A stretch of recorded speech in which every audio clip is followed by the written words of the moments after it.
and welcome to Fantastic History. I'm Clay. I'm Sarah. We're a husband and wife duo who enjoy telling each other about amazing events, people, and mysteries throughout history. Sarah. Yeah. Did you know that Australia got its name from the Latin term Terra Australis? No, but that makes sense. So, I don't know if I'm pronouncing it right, but Terra Australis means southern land, and it was a hypothesized large southern continent way back in history. It was thought to exist only by the idea that the land in the northern hemisphere needed to be balanced by land in the southern hemisphere. Okay. They thought this land was massive and inhabited, but no one had ever observed it before. So it's kind of like how they predicted some of the planets before they even found them, like the ones that are like further out in the solar system. Well, not really, because that was determined by like advanced mathematics, through gravity and Newtonian and Einstein, relativity, and it was definitely before Einstein was even born, but sure. But this was based on the idea that the planet needed to be balanced by land, or else it would topple really over. So they don't understand like the Pacific Ocean at all, obviously. No, this was before America was discovered. Okay. So the ideas of what lay at the edges of the earth were a mystery. This is all hypothesis. In 1769, though, this was much farther after the idea had first existed, but in 1769, the British sent Captain James Cook to seek out the southern continent. Yeah. We just talked about James Cook on the Mutiny on the Bounty episode. But the land as described did not exist. Sure.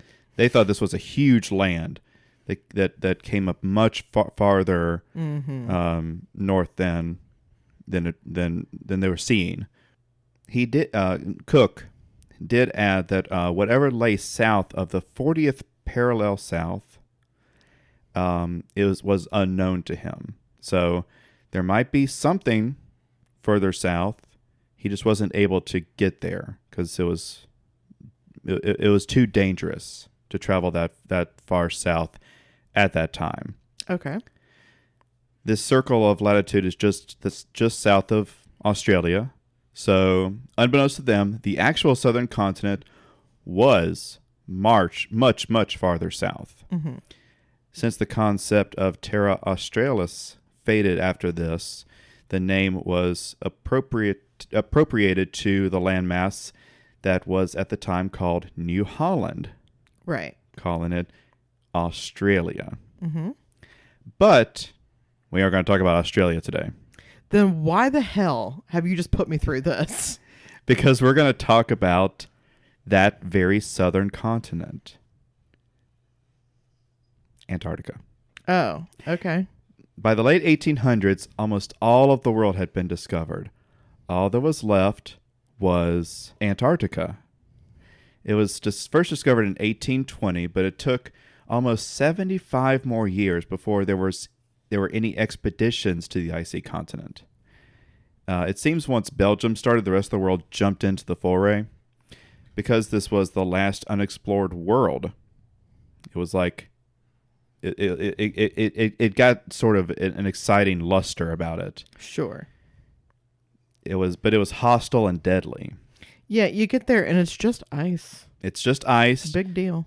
It's not a great place to be. I've never been myself, but I've heard things. Yeah, it doesn't look exciting.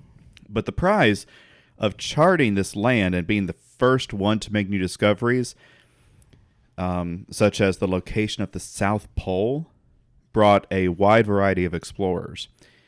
One of the most famous is the subject of today's story, Ernest Shackleton. Born in 1804 in Ireland, Sir Ernest Shackleton is known as one of the greatest figures of the historic age of Antarctic exploration. His first expedition was on the Discovery expedition under the leadership of Robert Falcon Scott, which is a cool name. Great name. Dude. In 1901. So this expedition was for scientific research and geographical study. It was a grueling 3-year expedition, which saw their ship be intentionally frozen into the ice as they set up their base. However, the ice did not release the Discovery and required explosives to break it enough ice to escape. Yeah, it doesn't really have, they don't really have summer. I don't think in the South Pole, so they have something close to it, because apparently in the winter, all the ice around the continent freezes, the oceans freeze, and in the summer, in quotations, it starts to break up. So as I was reading about this, two things became apparent to me. If you're going to go to Antarctica in the winter, you have to go in the summer, and sort of, I guess it's like anticipated that you're going to your ship is going to freeze in the sea. Sure. And you just have to stay there until it thaws out and let you leave, if it will. But also, these expeditions, especially like just any expedition over a long period of distance, took years. Yeah. I mean, you would leave and come back and see your child like having missed their entire schooling. And I think it's just, and I didn't really grasp that reading other things, but this one really, really made it obvious, because they're like, well, we are going to stay here until the next year we can get out. Oh, we can't. So we're just going to stay a little bit longer. We anticipated this could happen, so we're just going to stay. We could stay here for years. Oh. And it's just crazy. But anyway, so the Discovery Party. The party faced intense conditions, scurvy, and a journey farther south than anyone had ever gone before. Mm-hmm. That was sort of the claim to fame of this expedition. It wasn't to find the South Pole. Mm-hmm. Although that was kind of the overall goal for these expeditions, was to do things like that. But this one was to go as far south as they can. And they were able to go farther south than anyone had gone before. But it was harrowing. Shackleton had survived this expedition and had grown a fondness for Antarctica. He wanted to return, leading his own expedition, and he would get the chance in 1907 on the Nimrod expedition. Awkward. While the expedition was again to study and chart the continent, the primary goal was to be the first people to reach the South Pole. Mm-hmm. The journey from their camp to the pole was a grueling 1,719 miles, which Shackleton calculated would take them approximately 110 days to reach the pole and return. Ugh. Which is insane. Yeah. Because you got to think about the conditions. This is, I mean, Antarctica is not completely covered in snow and ice, but it basically is. It's basically just snow and ice and hills and terrible conditions. So Shackleton chose 3 men to accompany him, and they took with them 4 ponies to carry supplies, including food they would need for the journey. But the conditions were terrible. Yeah. The ponies didn't last long before succumbing to the treacherous surface and strain. And then, now this is a story that Shackleton actually tells, and there's a recording of him telling the story. Oh. I actually have his own words. Weird. It's pretty crazy. Their last pony fell into this deep crevice, which just opened up below them. Oh, God. And almost took one of the men and their sledge with it. It's the never-ending story. It's terrible, horrifying. Oh, God. So now they had no ponies, but they still had almost all of the stuff that they took with them. Oh, Lord. Supplies, food, shelter. Mm-hmm. The men were forced to pull their 3,500-pound supplies themselves, which was too heavy, so they had to split the load. Yeah. This meant they would pull half the load and then go back and pull the rest of the half. Oh God. So essentially they were having to travel almost 4 times the normal length because they have to go back, forth. Right. And so this severely reduced their daily distance goal. Shame they didn't bring a team of dogs. Dogs may have had the same problem, but I honestly, I don't know how ponies or dogs do on the ice. I mean, it worked for Yukon Cornelius. That's true. Like, he did just fine. That's true. Dogs would be used in expeditions down here. But I'm no expert. After about 2 months of setting off, Shackleton determined that reaching the pole was not possible due to the loss of their ponies and the harsh conditions. But they had made it farther south than anyone before, just 90 miles shy of the North Pole. Oh, man. Which is like so frustrating, but you got to admit, making the call to call it off, pretty dope. I would have made it much sooner. Yeah, I mean, he probably should have, but, you know, said, we're this close, but no, we're not, we would die. Yeah. Can't do it. So the return home was a race against starvation, succumbing to the cold, and missing their ride. Their ship, the Nimrod, was to leave on March 1st, so they had to return by that date, or they would be left. Yeah, that'd be a bummer. Their conditions were abysmal. They were suffering from dysentery, other conditions within their bodies, obviously starvation. Mm-hmm. But they couldn't lollygag. They couldn't go at the pace that they could. They had to keep pace. Yeah. And just 3 days before March, one of the men collapsed, and Shackleton decided to leg it to the camp to send back help. Sure. And this was successful. All men were rescued, but the journey had nearly cost them all their lives. But still, everyone survived, and the expedition was so well received by the public that Shackleton earned himself a knighthood. Congrats, Sir Shackleton. So he spent the following years giving lectures and making public appearances, and he was kind of a celebrity. But the failure of reaching the pole seemed to eat at him. Of course. You know, the South Pole was reached by Norwegian explorer Roald Amundsen. Okay. I think that's how it's pronounced. A couple of years after Shackleton's return. But there was still one last objective that had not been achieved. A transcontinental journey across Antarctica. Oh. I mean, you can probably just let that one go, right? That sounds awful. That really sounds miserable. It sounds awful, but think about it. No. There's like, once everything on the planet's been done, you got to go to like the moon or something to do new things. So this was like the last thing that Shackleton could do. I bet he'd never been on a slip and slide. That's true. That's something he could do that he hadn't done. I bet he's never been to a McDonald's. You know, he probably could have done like a 3-legged race across the Sahara Desert. Yeah. But there's all type of worlds still to conquer, man. Nah, he said, no. Antarctica is my continent. And this was the last thing, right? So this was going to be his redemption. He called it the Imperial Trans-Antarctic Expedition. Okay, great. You got to give these things good names, right? You got to sell. You got to sell it. Sure. The plan was that Shackleton would command a ship that he purchased specifically for the expedition, he called Endurance, to land on one side of Antarctica in the Weddell Sea, while another party would land on the opposite side in the Ross Sea on board the ship Aurora. So the Weddell Sea and the Ross Sea both carve into Antarctica like gulfs, and the land between the two is the shortest distance across the continent. That makes sense. So, and there is ice and glaciers, of course, too. But if you're to look at it on a map, this is probably the shortest distance to get across the continent, right? So that was where they wanted to do.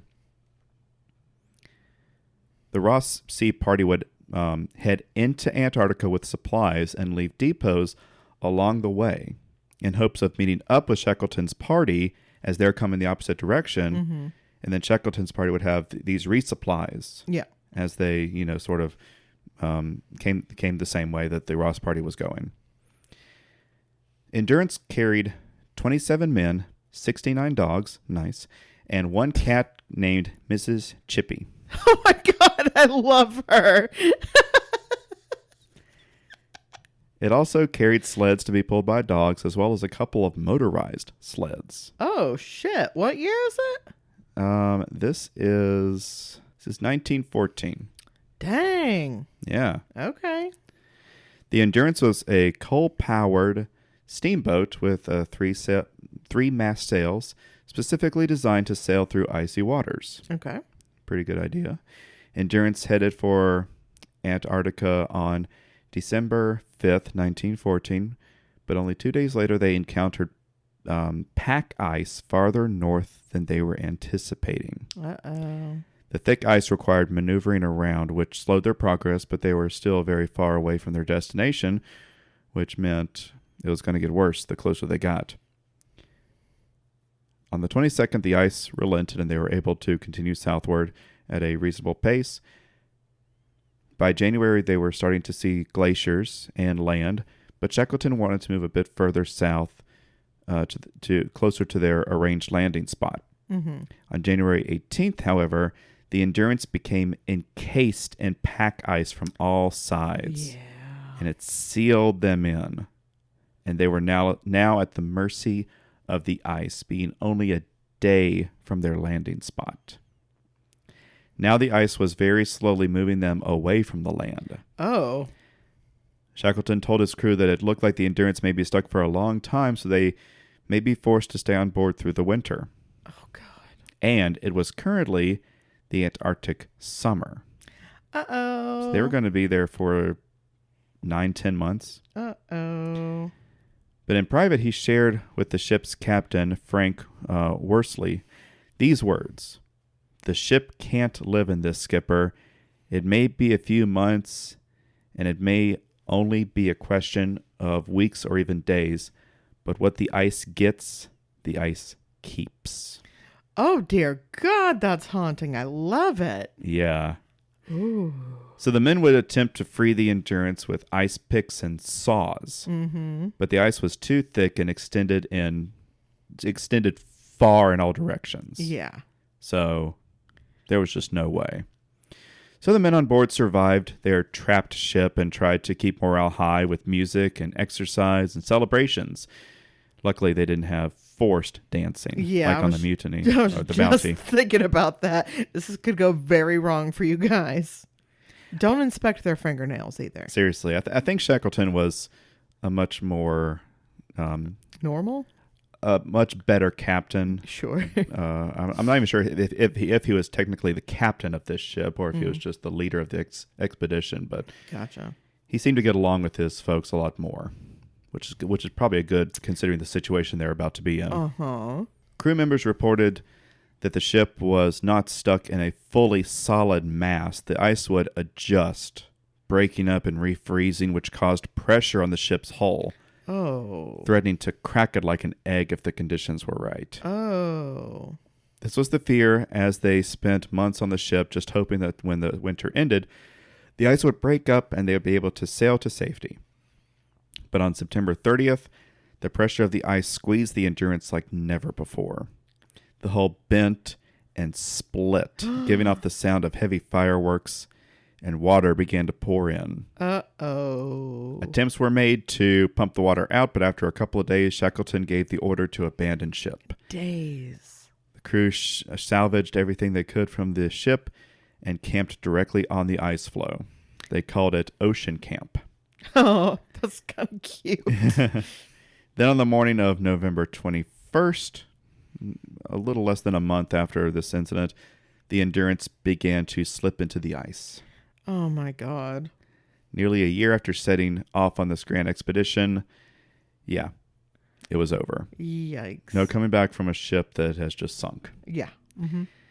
Now the goal was to survive. Sure. Yeah. They had saved 3 whaling boats from the Endurance that they hoped they could use to sail to civilization. Mm-hmm.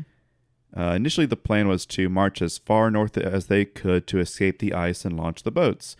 However, this was abandoned because they made such slow progress on the floes, and they feared that such movement could damage the boats. Sure. So Shackleton established Camp Patience, where they would remain for months as they waited for the ice floe to break up and allow them a chance to escape. They could see islands in the distance, which they did recognize, but they couldn't reach them. Mm-hmm. They survived the following months on seal meat and their diminishing rations, but finally on April 9th, Oh, so God. that's 5 months later, Uh-huh. the ice beneath their feet began to crack. So they piled in their boats and they set off. It was precarious because they were still within all this ice. Like the ice didn't just split and Right. just open a channel. Sure. They were still in the midst of all this heavy ice. And one rogue piece of ice just coming up against them could just crush it, no problem. Mm-hmm. But they slowly made their way out and emerged into the open ocean within a few days.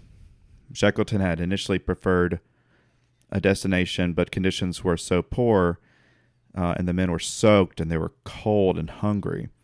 So they just headed towards the nearest land, Uh-huh. Elephant Island, Oh, which did not have any elephants on it, right. at least at this point. Sure. Be a bit cold for elephants, I imagine. Yeah, maybe. Mm-hmm. They reached it in a couple of days and made camp. However, Elephant Island was uninhabited and was not visited very often, so they would not find rescue here. One of the boats would have to be sent out to the nearest inhabited island so that the survivors could mount a rescue for the others. Right. And the nearest inhabited island they could reach in these conditions was the island of South Georgia, which was 800 miles away. Uh-huh. So, Oh, my God. they adapted the whaling boat called James Caird into an open sea vessel with just handmade tools and the few supplies that they had on them. Oh. Shackleton chose 5 men to accompany him, and it took 4 weeks. Oh, sorry, they took 4 weeks of supplies, assuming that if they didn't make it to South Georgia within 4 weeks, they weren't making it. That's so bleak. It's bleak, but that's I'm not saying it's wrong, but my God, imagine just having that conversation. they were straight up. Ugh. So they set out on April 24th towards that island. Despite the boat being covered, they were immediately soaked in icy water, and conditions on board were miserable. Mm-hmm. But sailor Frank Worsley is credited for navigating their little boat to South Georgia with perfect accuracy. Wow. I mean, it was like, can you even imagine? This No. was a lot like when the survivors of the mutiny sailed to the Philippines. Yeah. Remember that story? Yeah. But the Philippines, I mean, there were a lot of islands they could have hit on the way there. It wouldn't have been ideal, but they got exactly where they were trying to go. But this was like a tiny island just in the middle of the open sea. Uh-huh. One tiny degree change to the wrong path would have set them off. So the fact they got there is just crazy to me. I turn on GPS to go the other side of the town where we live. So, I literally cannot imagine. So after 14 days, the exhausted party arrived and landed at, I think it's called King Haakon Bay. Okay. But like everything on this doomed adventure, Oh, God. it wasn't over yet. Because they had landed on the opposite side of the island, and the whalers inhabited the other side of the island. So they would either have to get back onto their boat and sail around the island, or they would have to trek through the interior of the island, which was completely unknown and uncharted. For me, I'm just not getting back in that damn boat. I'm sick of it. I'm sick of the boats. Well, that's what Shackleton decided. Yeah. He saw the condition of the men, the condition of the ship, and he said, you know what? I'm going to take 2 of y'all onto the island. We're just gonna what's a good word? Hightail it. Okay. Hightail it to the other side, and send rescue for the other 2 who were just in too poor condition to make it. They were just in bad shape. And ironically, where they were headed was the whaling station Stromness, which had been Endurance's last port of call. Oh, wow. Yeah. So they set out on May 19th, ascended the 3,000-foot mountain at the center of the island, and back down, traveling by day and night, largely by just intuition, because again, they had no one had ever been on the inside of this island before. Wayfinding like Moana. Seriously. Uh-huh. They were following those waypoints. Throwing that hand up in the air. And then by the morning of the following day, they heard steam whistles. And the men later said that they felt as if they had a fourth traveler with them guiding the way. Moana.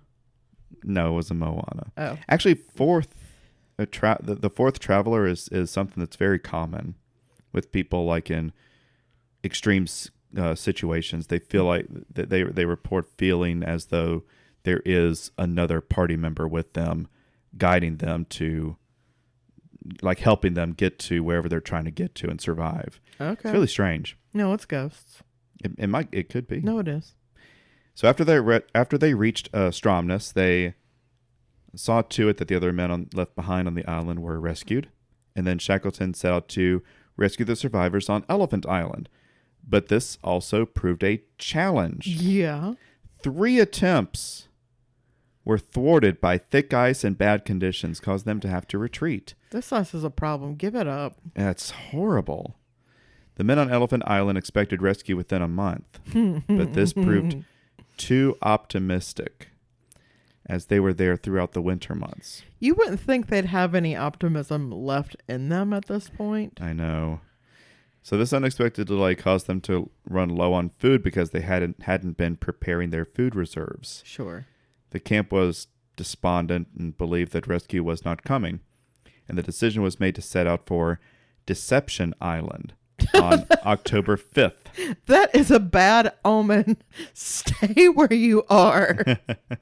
Well, this was the plan. If Shackleton said if they did not return, that they should head towards Deception Island because it was closer than South Georgia, and it was a whaling refuge.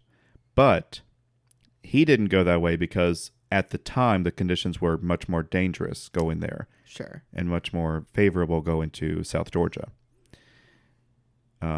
However, only 5 days before their planned departure to Deception Island, Shackleton emerged from the mist on a small tugboat the Chilean Navy had lent him. Aww. So they were saved, and miraculously not one man was lost. That's crazy. On the entire ordeal. Now, you may have forgotten that there was another party involved in this adventure. Nope. The Aurora, the Ross Sea Party. Mm-hmm. Well, of course, they had their own misfortune. Under the command of Aeneas McIntosh, the Aurora reached their destination and prepared, setting out the depots that Shackleton's party would rely on when crossing the continent. Mm-hmm. Unbeknownst to them, he would never need them. Yeah. They were only able to set up one depot before having to return to camp because there were injuries and some of the dogs had been lost. No! And then disaster struck when the Aurora was pulled out to sea by a massive gale. Oh my God. With the party's food, clothing, and equipment on board, but not them. Rip. They just saw their boat just hightail it out of there. And you can't swim in that water? They're not going to go after that. Oh my God. They were forced to, so this is crazy. They were forced to find supplies from previous expeditions to not only to survive, but also to prepare Shackleton's depots.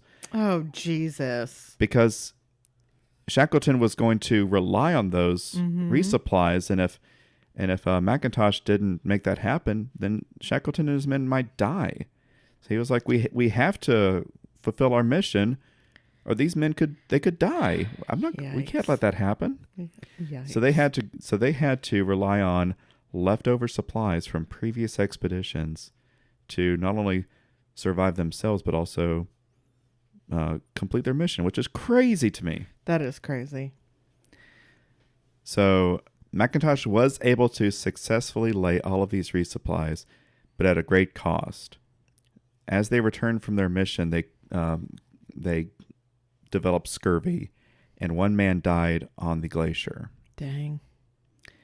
And they camped at a shelter from Shackleton's previous discovery expedition, and McIntosh and another man attempted to cross the ice to reach the shelter at Cape Evans, which was one of these like permanent shelters that have been built over however many years. Okay.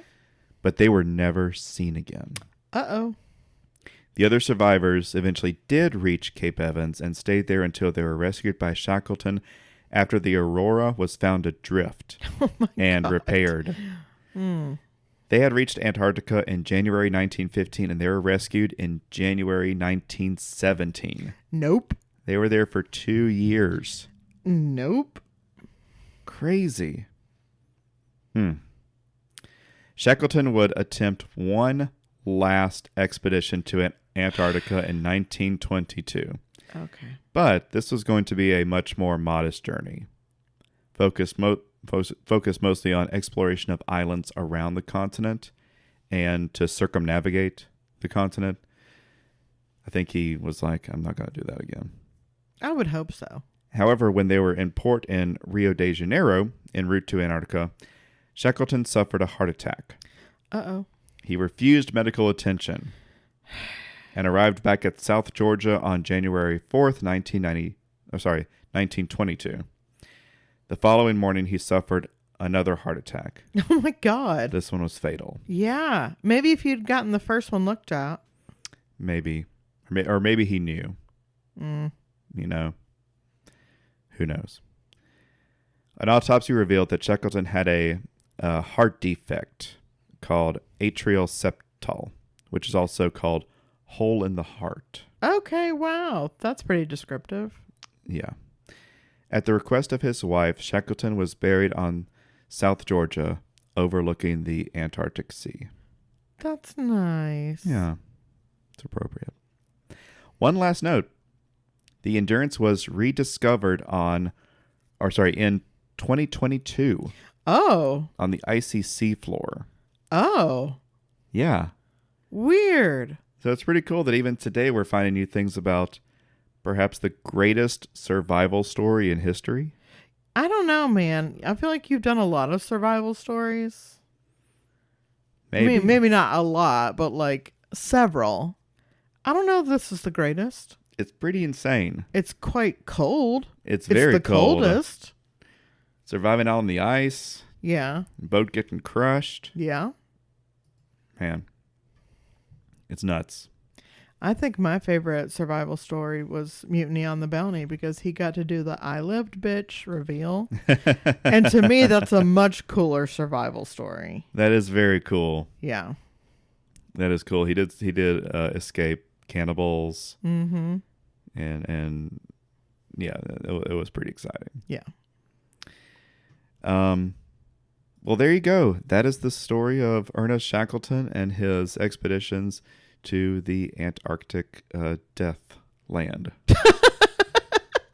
Well, when you put it like that, now I do want to go. Deathland sounds so fun. I wonder if they have fast passes. Probably not. Well, thank you so much for listening to our episode. And if you enjoyed this episode, please leave us a review. And if you didn't, please also leave us a review, but be generous. Sarah, I always forget our socials. Can you help me out with that? Well, the first thing I'll do to help you out is I always just write them down. Yeah, I always forget. That helps me to remember them.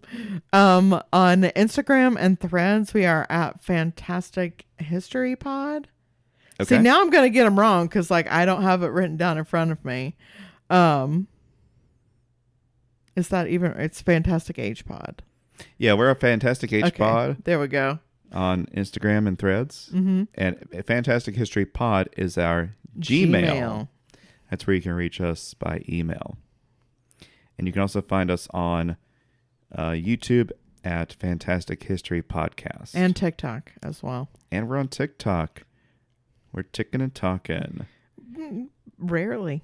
And we'll be back next week with a special episode from Sarah. Hooray! So we'll see you then. Bye. Bye.